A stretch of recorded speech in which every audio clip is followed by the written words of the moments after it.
I'm at the Olympic torch and it's quiet and it's early and I'm gonna walk to my next point. And I'm gonna talk about a subject that's important, that keeps coming up consistently. And just moments ago, I realized, and talking with a friend, how to explain it differently. So, what keeps coming up is everybody says, and rightfully so, is it's up to the individual to choose to want help, and that's. Now, I don't know what other words to use, so bear with me, but I'm gonna suggest that's absolutely wrong. And here's the better answer, is we already talk people into doing all kinds of things they don't want to. I learned this in business. Some learn it in hostage negotiation. And these are skills you already use at home. Talking your kids into doing something they don't want to is one example. And there's different reasons for that. There's, how do you call it? Being,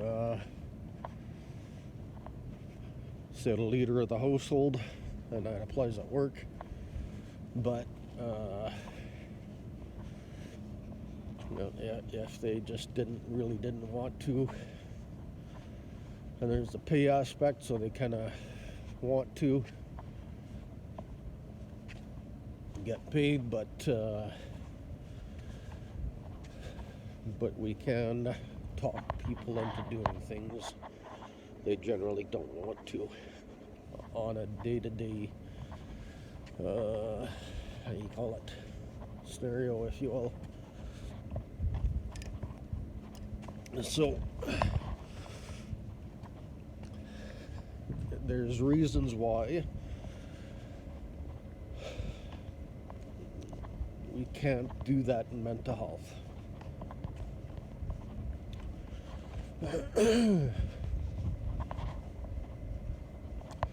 And the short answer, some friends are going to like me for saying this, some professionals, but I'm going to go back to and blame something that's been coveted as a savior, but it's my position, it's absolutely the problem. And I want you to remember that we already talk people into doing things they don't want to. And we can do that in mental health, we can do that in addictions. And it doesn't have to be addictions, it could be mental health. Whatever it is in mental health. The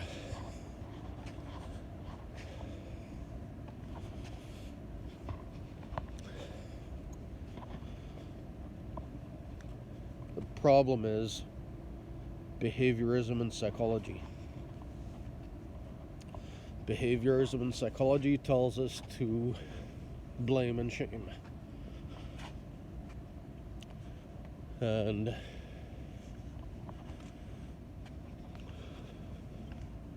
as I'm speaking, I'm realizing how much of a problem that causes. Because Chris Voss says, here's my explanation of how much of a problem behaviorism and psychology is. Chris Voss says we want to control the conversation. So let's pick on addictions for a second. And say the addict believes that his problems go away when she numbs the pain. So you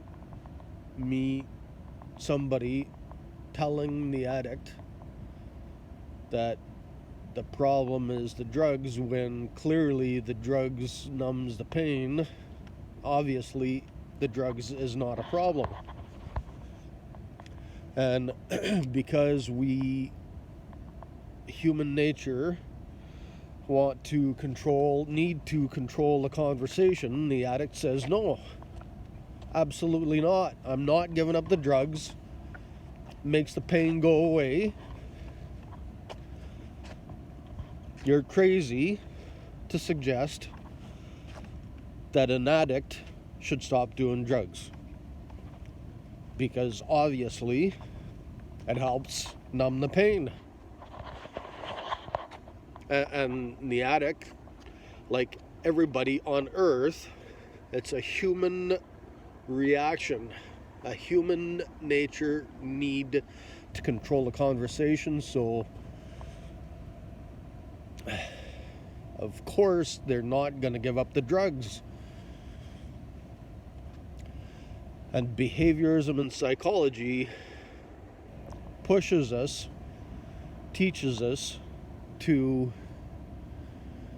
tell somebody in mental health what the problem is, and the problem is the drugs, and stop doing the drugs. And no wonder they don't stop doing the drugs, because from their perspective the drugs is the answer, because it numbs the pain. So back to the point, back to the subject at hand. How do we talk somebody into doing something they don't want to? One is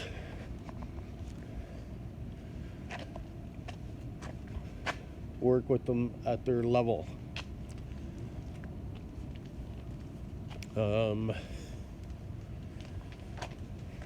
We do that again in different scenarios in life. One is with Alzheimer's.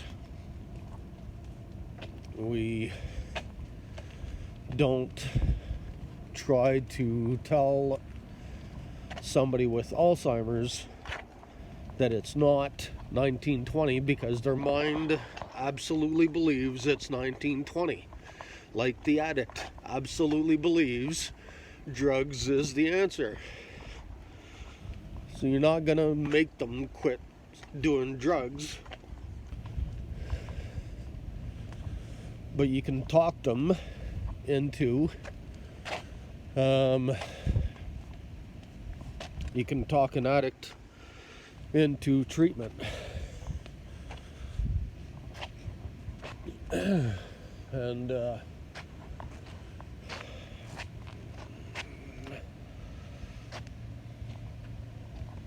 so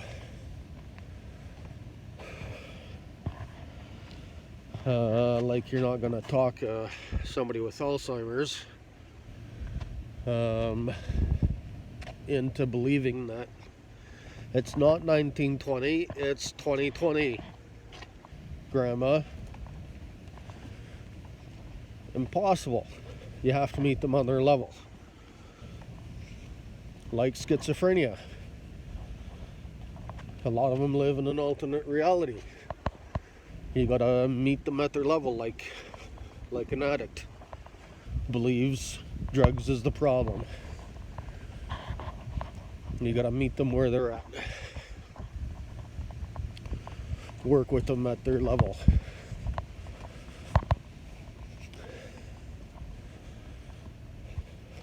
Like we can talk Grandma into the car. We can talk an addict into treatment. We can talk the kids or co-workers to do something they normally don't want to.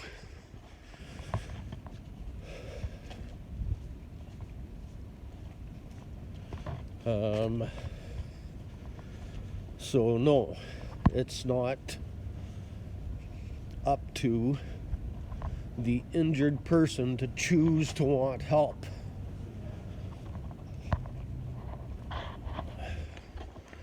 Hostage negotiators can talk a terrorist out of a bank and into a jail cell.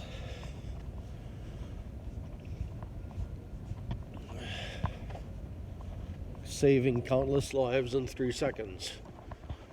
But arguing with somebody against the human nature need to control a conversation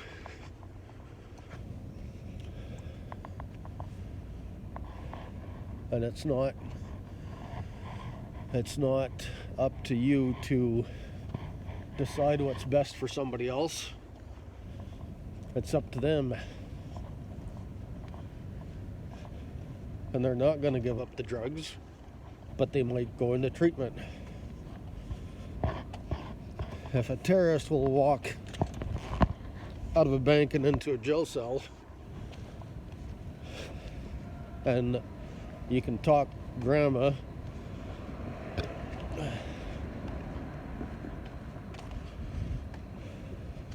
out of the horse carriage and into the house,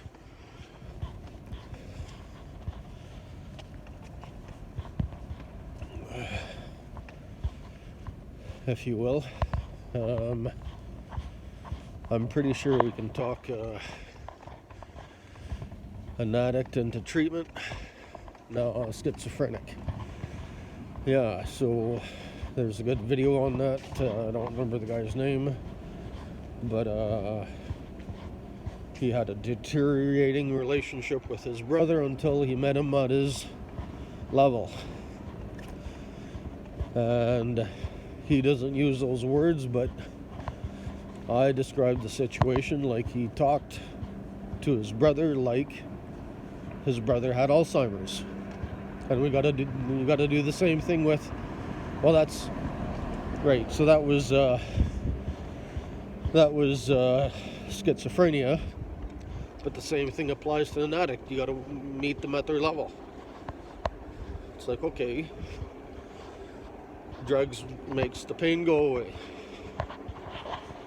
What else can we do to help reduce the pain?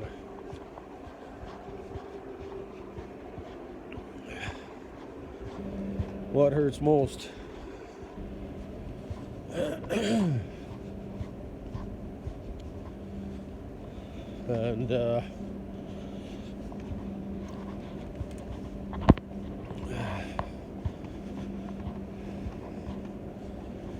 And if we can help them reduce the pain,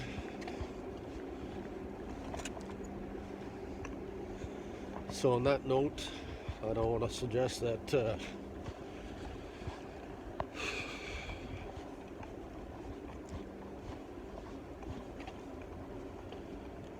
addictions programs should be pushing people to quit drugs or not, but I would suggest a large reason why a lot of young folks turn to drugs is because their emotional needs aren't filled. So how can we fill their emotional needs? Because that's painful when you don't have your emotional needs filled. My favorite example is the rice farmer. By Western standards, the rice farmer had everything he needed when he lost his leg. He had a roof, family, food, water in Cambodia, and by Western standards, he didn't need anything else. So then why did the rice farmer sit at home crying every day for a year? This is in Cambodia, so he sat home, cried every day for a year. If he was in Western society, there's the chance he would have turned to drugs or alcohol. But he didn't. Sat home, cried every day, and until somebody took him to the doctor who prescribed, the doctor did not prescribe medication, did not prescribe a PTSD service dog or an emotional support dog, and the doctor did not prescribe a PTSD service cow. The doctor prescribed a dairy cow. the dairy cow, as soon as he got the dairy cow, within a week he stopped crying. Because his emotional needs were filled. What if we can fill the emotional needs of addicts or some young folks who turn to drugs, or the homeless, or veterans? And I mention the addicts, homeless, and veterans because I'm going to suggest society didn't clue in there was a problem with how we treated mental health when the homelessness problem grew and grew and grew over decades. And in recent years we've had a drug epidemic with the opioid crisis. And for about going on about 5 years now, we've had the 22 vets that committed suicide every day. And I'm gonna suggest the 22 vets committing suicide did result in some changes. But it's my position we have evidence, good evidence, that's being drowned out by bad information, with things like people saying it's up to the individual to choose to want help, and that's absolutely false. That stems from behaviorism and psychology. What can we do about it? You already know how to convince somebody to do something they don't want to. So now we know how to help people practice different skills. It's in rehearsals. We can help you practice rehearsals to help you learn or help you practice talking. Anyone, I shouldn't say anyone, but anyone in mental health, addictions, homelessness, we can coach you into encouraging them to do something they don't want to, like going into treatment. They may not want to go into treatment, but we have the skills. We know how to do that. We know how to get people to choose to do something they don't want to. We know how to have a terrorist walk out of a bank and into a jail cell. We know how to convince a customer to buy something they really don't want to. We know how to convince grandma to walk out of the barn and into the car. We know how to talk to kids, co-workers, into doing something they don't want to, or for that matter, your significant other. So this is a perfect example of how bad information is drowning out the good evidence. We have to stop using the words, it's up to the individual. We have to, I shouldn't say have to, that's a bad word. What if you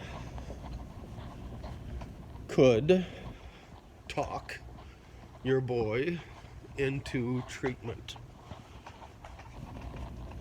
and not to get off drugs, but to help them find something that's emotionally meaningful to fill their emotional needs, or treat injuries, because we can treat injuries to heal quickly, to live pain-free. So there's emotional needs, injuries, and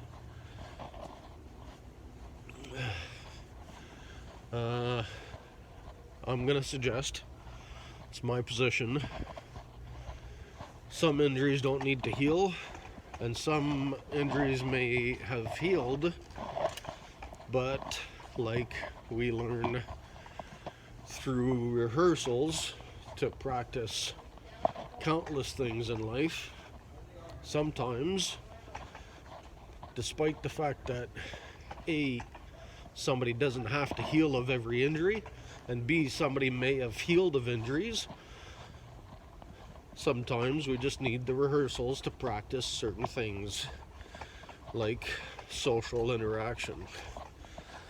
So maybe they're just not socially comfortable socially, and we can help them through rehearsals.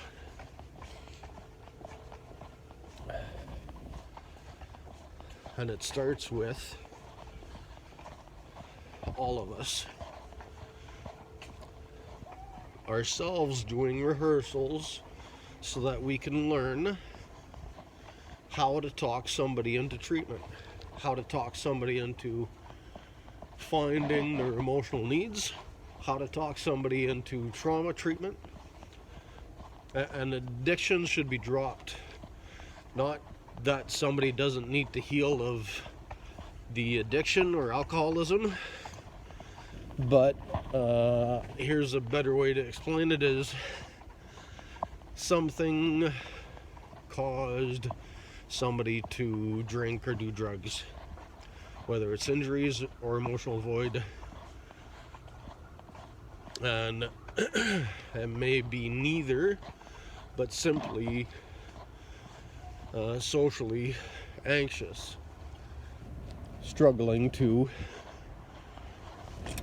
talk with anybody.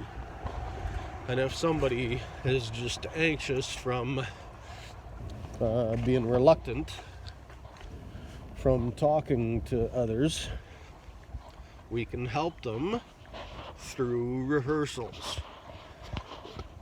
I know a couple guys in McMurray who, Fort McMurray, after the fire, were secluding themselves, didn't want to go into public, and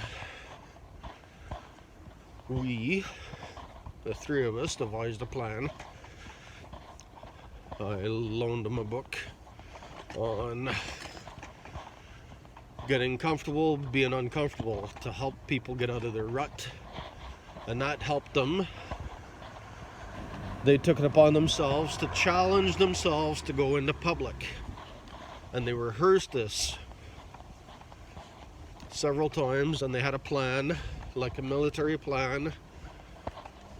They prepared for it mentally days in advance. Before the mission, they did a huddle like football players do, like military does, and did the mission, walked through them all, and after them all, they did their what's it called, and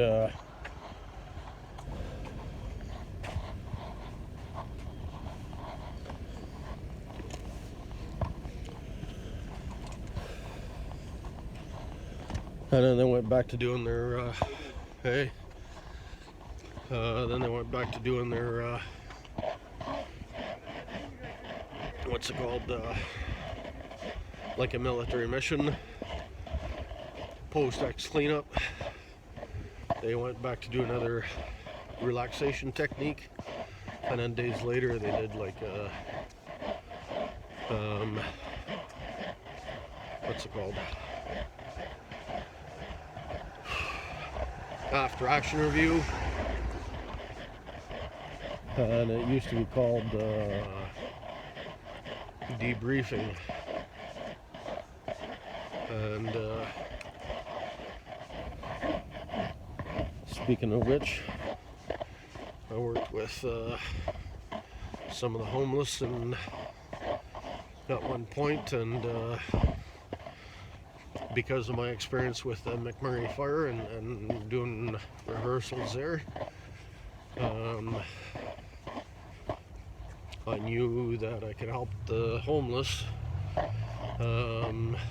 talk about preparing them to talk to people in public and whatever they needed. And so conveniently, if you will, I'm now seems to be in the homeless district of Vancouver. So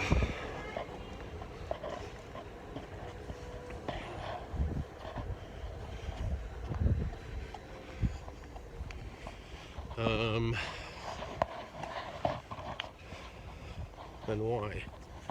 So because we keep doing things that don't work, telling ourselves it's up to somebody who's injured, who's got, if you will, I don't know how else to describe it, but I've described this in myself as brain rot,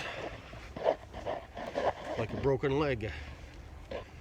Unreasonable to ask somebody with a broken leg to walk on a broken leg. This is something we used to do in medical aid. We used to tell somebody with a heart attack to walk themselves to the hospital. This is done through the 70s. This was 911. When 911 started, 911 dispatchers used to tell heart attack patients to walk themselves to the hospital.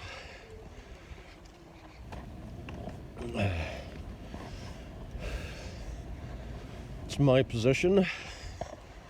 It's unreasonable to ask somebody who's got mental health injuries to choose to make the right choice. Whatever choice you think may be best for them. Shorter answer is, what's best is that we can help them heal, whether it's emotional void, mental health injuries, or social anxiety.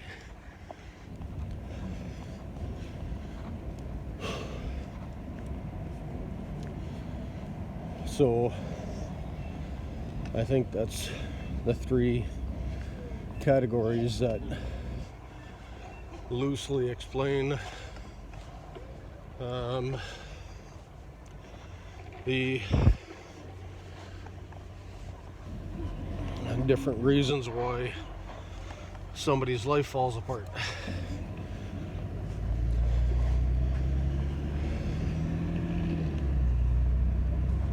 So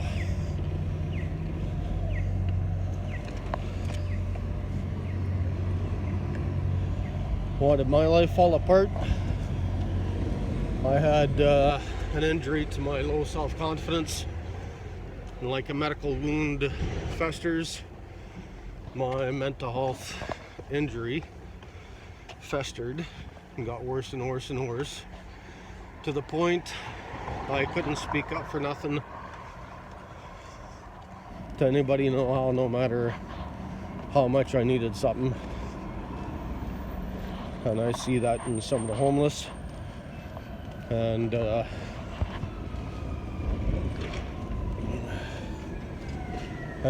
I see that in some of the addicts. So it's not as simple as getting somebody to give up the drugs. It's again, and I am gonna quote Peterson, Dr. Jordan Peterson, when he says drugs isn't the problem, habits are. And when somebody does not have the practice, the rehearsals to interact in the community, well, we can help that by doing exactly that, by doing rehearsals with a patient, with a mental health patient. Like the guys who hid out in the basement until they read the book Getting Comfortable Being Uncomfortable, to help them get out of the rut, help them get into the public, and they rehearsed it together as a team, practiced going into public until it became easier. And one of them was an RCMP serving sergeant, and the other one was a military veteran. And they both went to work, but they hated going into public. And for good reason. There's countless reasons why somebody might struggle in dealing with the public. They weren't homeless, they weren't addicts, they were just injured. Something caused them to shy from going into public. So I would suggest there's something caused that, an injury or several injuries, several bad interactions, to the point they just felt it easier to just stay home, hide out in the basement. But and so they didn't heal of those injuries, but they practiced overcoming that through rehearsals. And like, I've worked with some of the homeless, though I hadn't had a chance to go through the best case scenario to have the homeless. I didn't get a chance to go through the whole program to help them communicate with people in public. But it starts with writing therapy to help them realize what they want, what they need, so that when it comes to helping them talk about what they want and need, they're got a good idea of what it is that's important to them.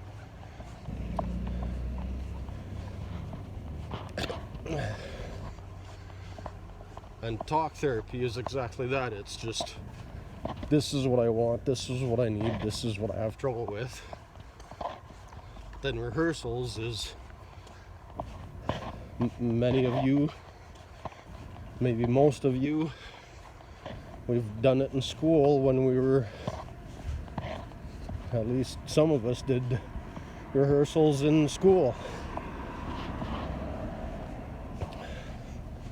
Never mind in the workplace. So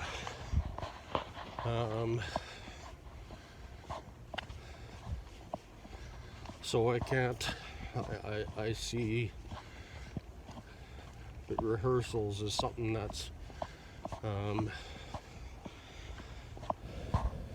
maybe lacking, maybe in mental health. So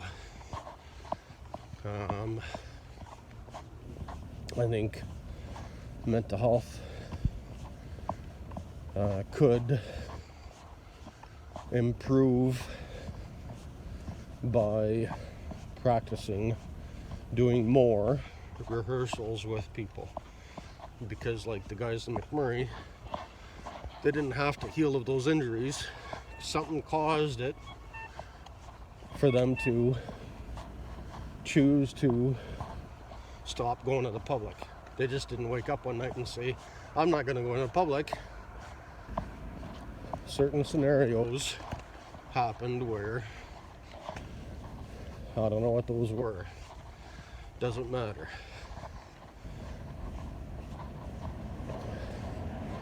And I like to quote Dr. Ockberg, And Ockberg says that we don't have to heal of injuries. So some injuries,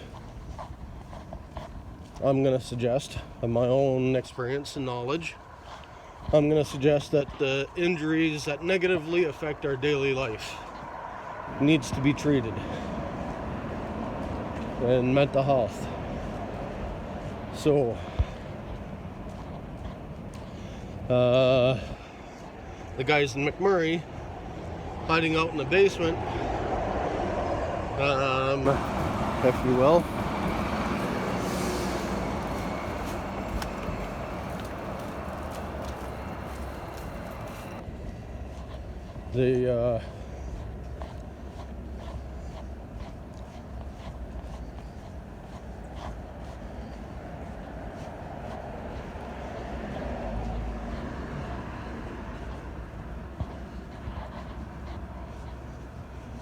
They didn't have to heal of those injuries, but anyway. So, in a similar way, back to the original topic at hand is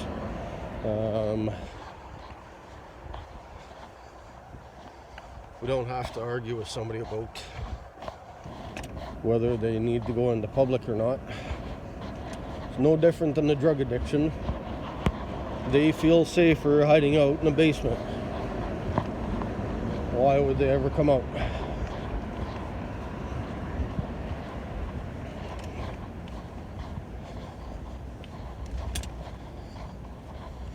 I don't think you can get somebody to...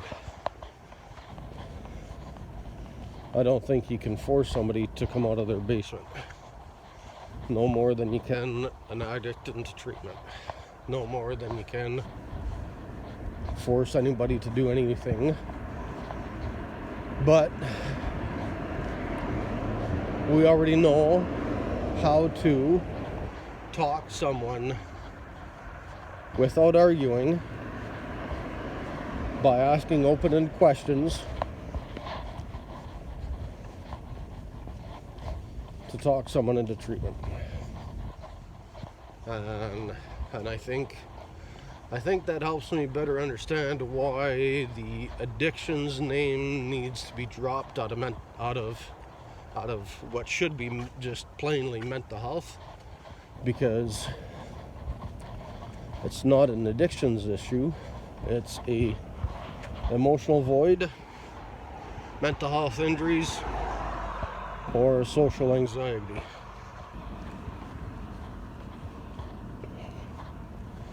I think it can best be categorized into those three groups. Having said that, stress, and I just had a good conversation with a professional whose brother is schizophrenic, and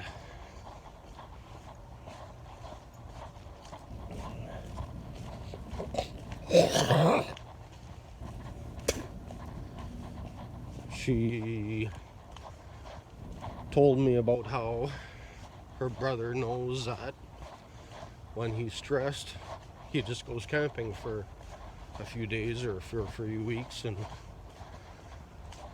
that's how he manages the stress. I've suggested to her that there's likely something in his life that's not right, and maybe it's his emotional need isn't fulfilled, or it just gets to be too much. But otherwise, he manages the stress that way.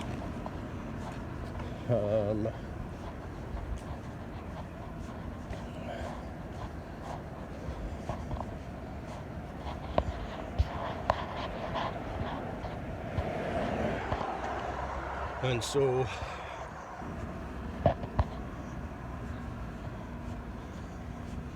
there's stress that largely deals with associated, tied at the hip with schizophrenia. And so short answer is there, I'm going to suggest, is that professionals really don't know how much stress somebody with schizophrenia is really dealing with, faced with.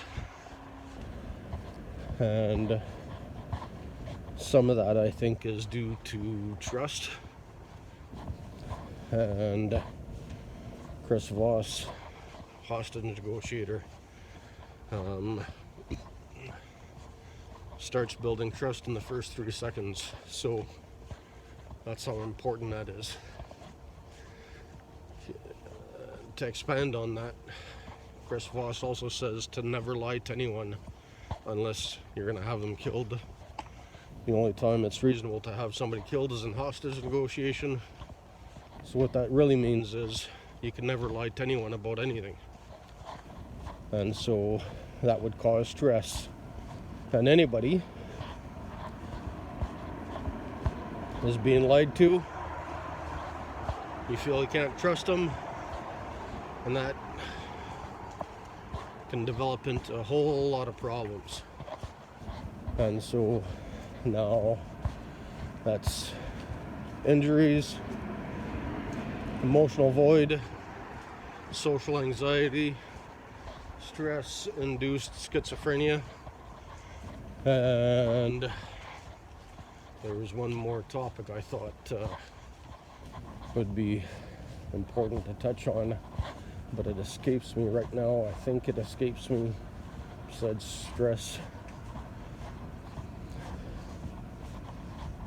stress-induced schizophrenia.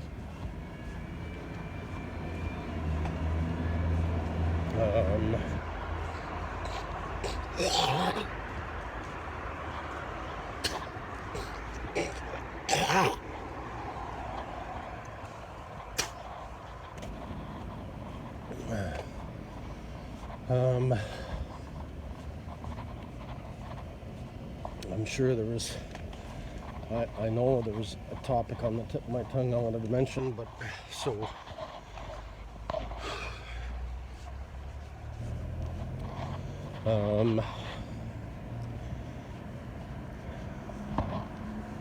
and all of it relies on something we already practice, is talking somebody into doing something they normally would not. And that requires meeting them at their level, like somebody who's got Alzheimer's. They believe hiding out in the basement is the best thing they could do. The stress goes away, the social anxiety goes away when they hide out in the basement. So how could you tell somebody they just gotta fix themselves, they just gotta go into public? Impossible. The best way to encourage somebody into public is in treatment. And with social anxiety in this example, and whether it's hiding out in the basement or in homelessness where they don't want to deal with the public, requires rehearsals. Sometimes it may require treating injuries. Sometimes it may require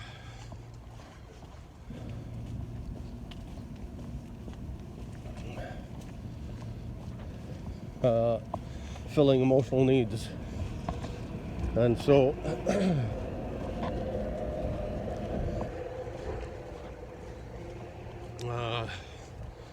any of it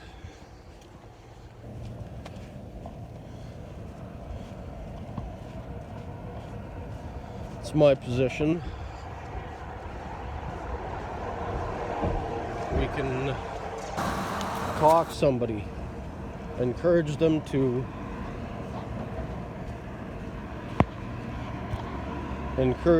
go into mental health treatment, to help them find out what their emotional needs are, what their injuries are, and what or if they have anything, and not just social anxiety, but anything they need to relearn, anything they need to practice doing rehearsals so they can relearn an old task, relearn an old skill.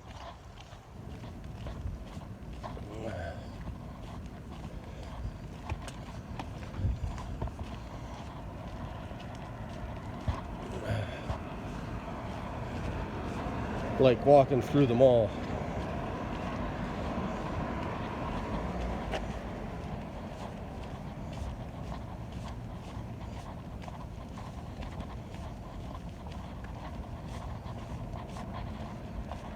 Like using a computer.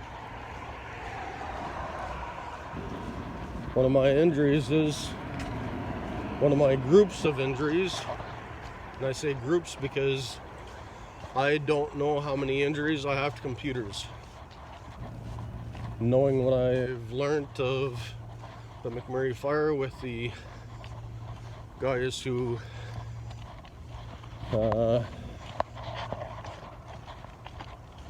did the rehearsals to get out into public, I felt it just makes sense to do rehearsals to help me relearn to use computers. But everybody's arguing with me, telling me I just have to want to. Like telling an addict they just have to want to go into treatment. It's like, how am I supposed to use a computer if looking at one, thinking of one makes me cry? That's no different than a social anxiety. That's no different than an addict doing drugs to numb the emotional pain. I could have chosen to,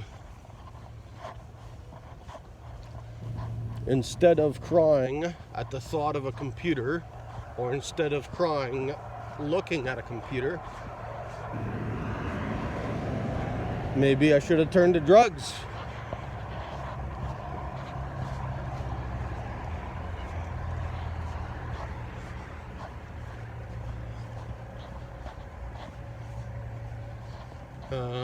But I can tell you,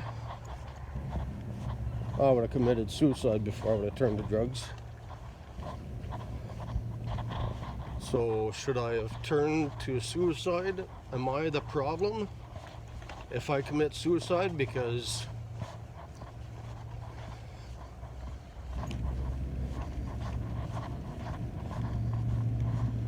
I don't know what words to use to tell someone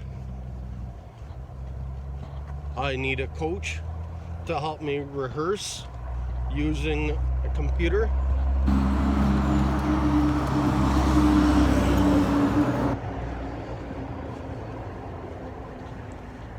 Like somebody who's lost a leg.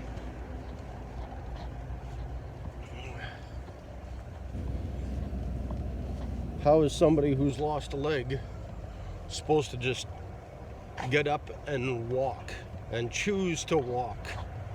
Doesn't happen. You can't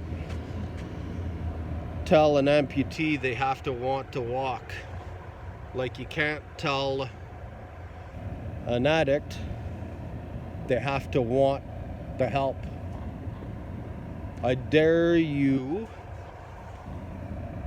your friends, your neighbors, your community, to tell an amputee they just have to choose to want to walk.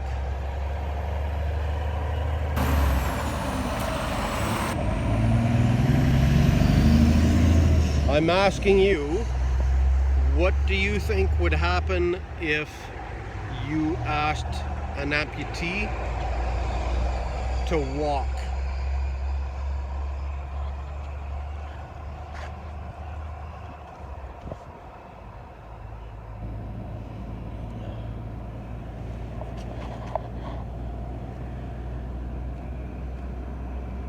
Hey, bud. A little chilly this morning. Yeah, it is. I'm just making a video here, and I'm talking about how an amputee would feel if I told an amputee they have to choose to want to walk. If somebody lost a leg, what are my chances of telling somebody they just have to want to walk without a leg? That's what you have to do. Right? Thank you.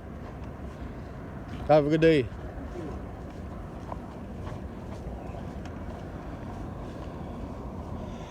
Pretty tough to walk when you don't have the leg.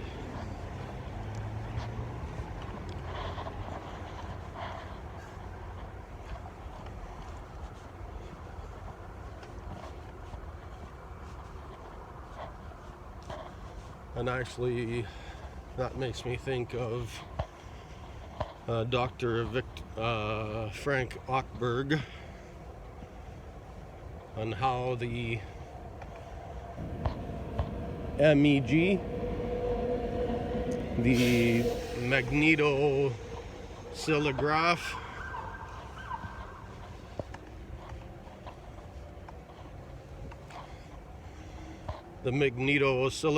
is, and I'm not pronouncing it right, is an electronic EEG, a computerized EEG, and so it maps out how the electricity in the brain is rewired.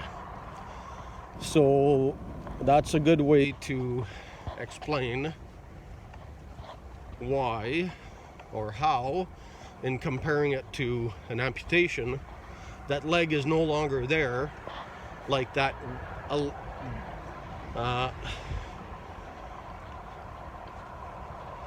electric brain connection. That electric connection in the brain is no longer there. You don't just wish it.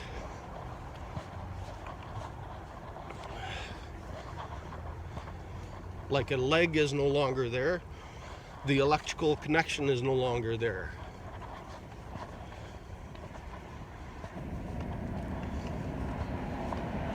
Like an amputation, needs support.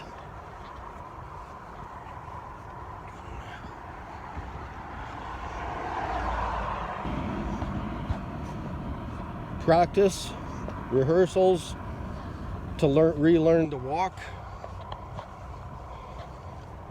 I think I'm now better understanding my own mental health injuries to computers, because I've said, and 2-year-olds manage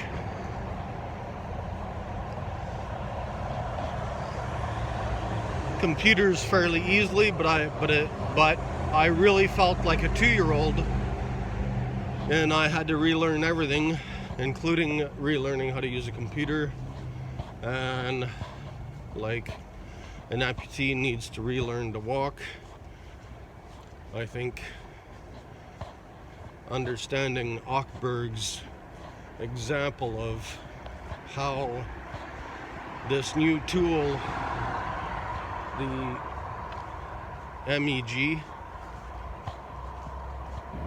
a computerized EEG,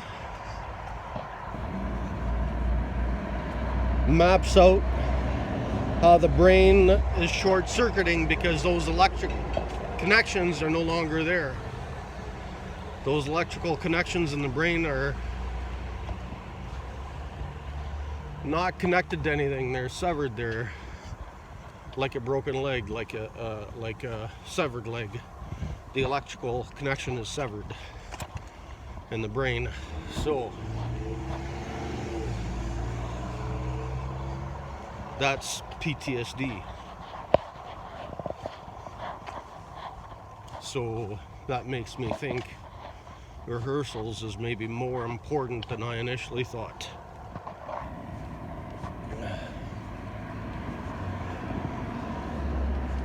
And we can We already know how to talk somebody into doing something they don't want to.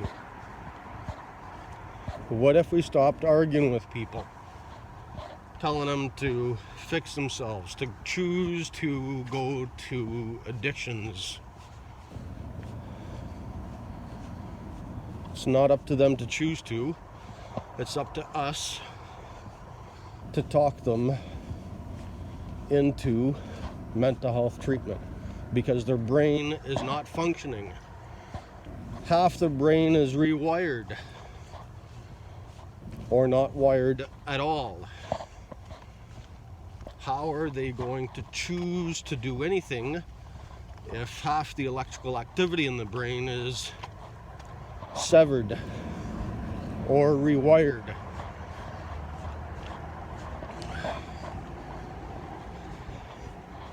Like asking a heart attack patient to walk to the hospital, something the medical industry did through about the 80s.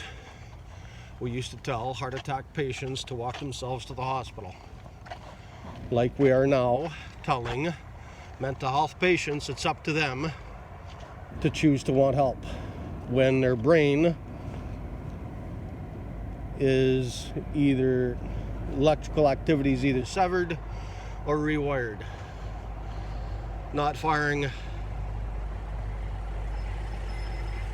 at all sometimes.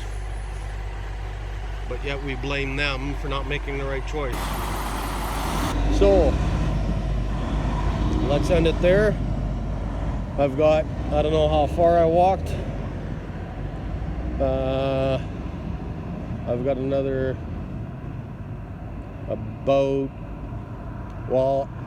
from where I started, I had about 30 kilometers to walk today. So it's early still. It's still dark, but it's, I don't know, maybe 6 o'clock now, maybe 5:30. I don't know.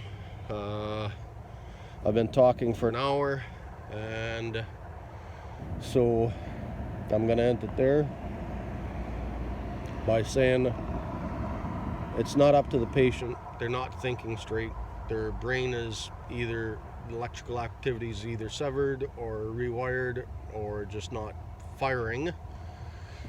And so we have to learn to talk them into mental health treatment, like a hospital where they can, and like Dr. Frank Ochberg says, the future of mental health will have subject matter experts, some of those, and I think he's referring to injuries, but I'm now thinking that should also include having experts deal with, specifically with the emotional void, the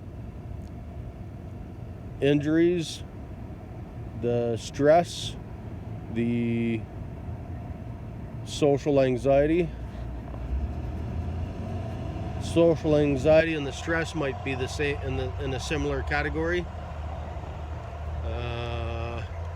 But besides that, I think injuries deserves its own groups of experts on specific areas. Like Ochberg says, the future of psychology will have subject matter experts. I think, when you get to see that the electrical activity is either not firing, misfiring, or severed, like a car motor could have a dozen wires severed, misfiring, or not firing. But yet we currently have the idea across society, and I still practice this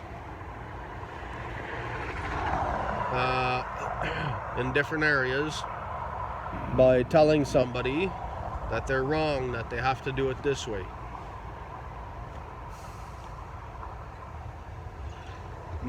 No matter that I already learned in business how to